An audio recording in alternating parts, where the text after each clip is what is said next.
Okay, so let's set the scene. It's February 2026, Munich, Germany.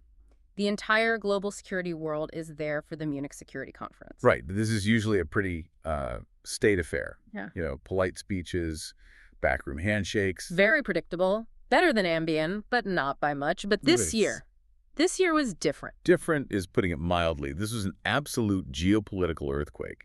And it all started when U.S. Representative Alexandria Ocasio-Cortez, AOC, took the main stage. And she didn't just give some standard policy speech. She went to Munich, the city that was literally the birthplace of the Nazi movement, and accused Israel of committing genocide in Gaza. I mean, you could feel the oxygen just vanish from that hall. It was this collision between the shadow of the Holocaust and the brutal realities of today's conflicts. Playing out in the exact city where Hitler launched his bid for power. So for this deep dive, we have to unpack this. We need to look at why this speech in the city caused such an explosion. We'll get into the legal war over the word genocide and how all of this is actually reshaping the 2028 U.S. presidential race.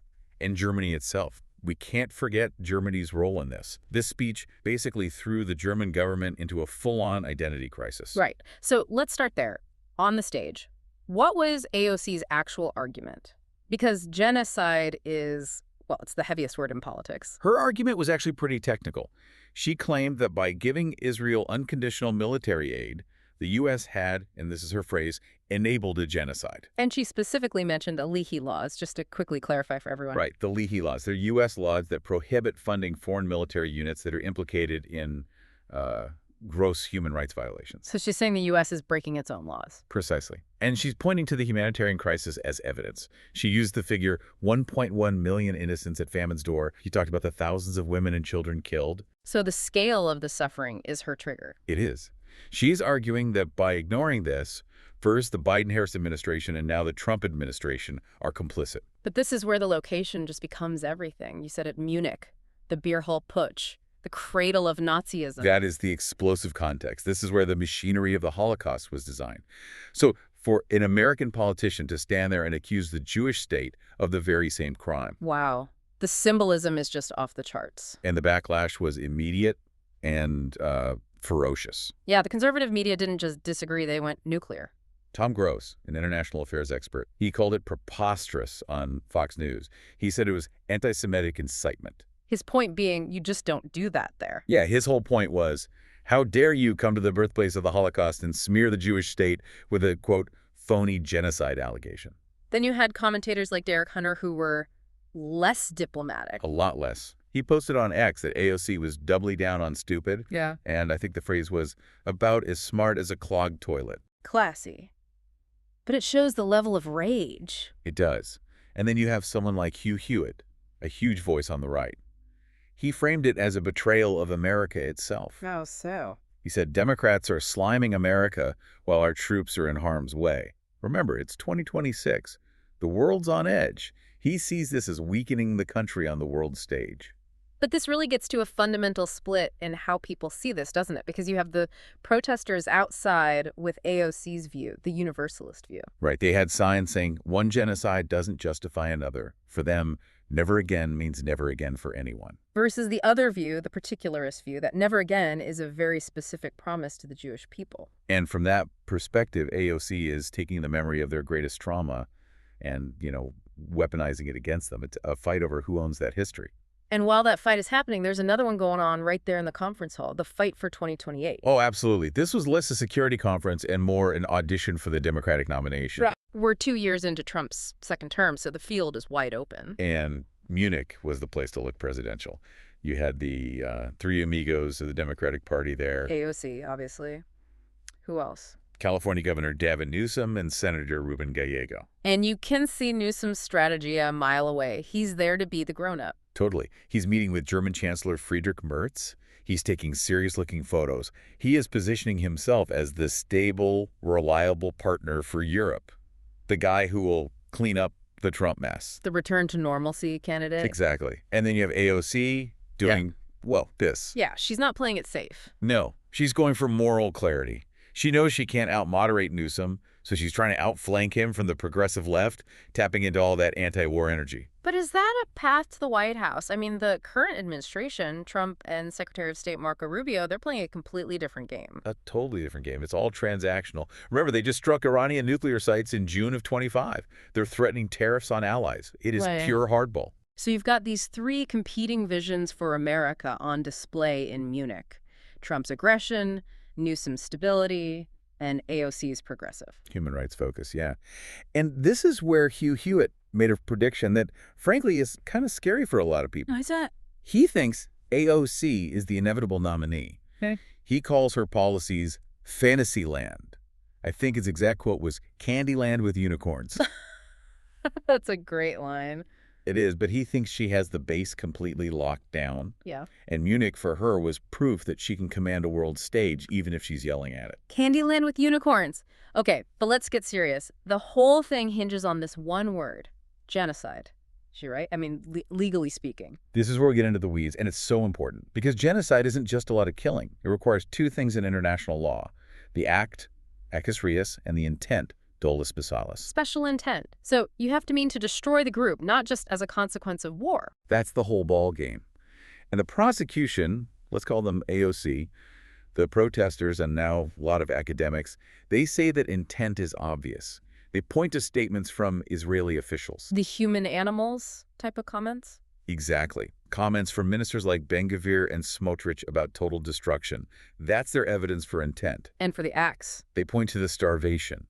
That 1.1 million at famine's door stat comes from international aid groups. And they also talk about scholasticide. Scholasticide? Haven't heard that one. It's the systematic destruction of schools and universities. Yeah. The argument is that this isn't just about Hamas. It's about erasing the very possibility of a future Palestinian society. And the academic world is shifting on this. Massively. In August 2025, the International Association of Genocide Scholars, the IAGS, passed a resolution saying Israel did commit genocide. Even Omer Bartov, a top Holocaust scholar who was very cautious at first, now says the label fits. Okay, wow. But hold on. The counter-arguments are really strong, too. What is the defense saying here? The defense case is robust. You have military historians like Danny Orbach at Hebrew University who argue, look, if this was a genocide, Israel is doing a terrible job. What did he mean by that? He says a genocide requires you to maximize civilian deaths. But he says the data shows Israel trying to do the opposite. He points to the humanitarian safe zones. Right, the safe zones. He cites data claiming those zones were 6 times safer than active combat areas. His question is, why would a genocidal army create safe zones? It makes no sense. And what about the aid? If there's mass starvation, why is Israel letting in aid? Orbach points to over 2 million tons of aid that Israel led into Gaza during the fighting. He also argues they gave up military advantages, like the element of surprise, to warn civilians to evacuate. He calls them unprecedented measures. And of course, there's the Hamas factor, Which is central to the German Foreign Ministry's argument. They say the high death toll isn't from genocidal intent. It's because Hamas built its entire terror infrastructure under homes, schools, hospitals. So it's the tragedy of urban warfare, not a crime of intent. That's the argument. When your enemy uses human shields, civilian deaths are inevitable, but that doesn't make it genocide. And there was that Scholars for Truth letter trying to make that point. Yeah, a counter-movement of academics arguing that if you call this genocide, the word loses all meaning. It devalues actual genocides like the Holocaust or Rwanda. Although that letter had its own issues, right? It did. There were some reports about fake signatures, which, clouded the issue. But the core argument is still out there. And this whole debate is just tearing Germany apart. We mentioned Munich as a stage, but Germany has this state policy, Staatsräson. Reason of state. It's the core belief of the modern German Republic. Because of the Holocaust, Israel's security is non-negotiable. Full stop. But that policy, it's cracking. It's crumbling. By 2026, polls show 62% of Germans no longer believe they have a special obligation to Israel if it means supporting this war. The younger generation just isn't buying it. And we're actually seeing policy change because of this. We are. In August 2025, Chancellor Friedrich Merz, a conservative, he actually paused weapons sales to Israel. Whoa! A German conservative chancellor blocking weapons to Israel. That's unbelievable. It shows you how much pressure they're under. Germany is terrified of being on the wrong side of history again. You have Nicaragua suing them at the ICJ for facilitating genocide. You have Namibia's president lecturing them. So the government's panicking. And when governments panic, They crack down at home. They've tightened citizenship laws. To become a German citizen now, you basically have to pledge allegiance to Israel's right to exist. They're cutting funding to artists, to intellectuals who step out of line. like what happened with Moshe Gessen. Exactly. Yeah. Moshe Gessen, a Jewish writer whose family survived the Holocaust, had prizes revoked for comparing Gaza to Nazi ghettos. So you have the German state silencing Jewish voices to, in their mind, protect Jewish security. It's a total paradox. It just feels like the entire post-World War II order is coming undone in real time.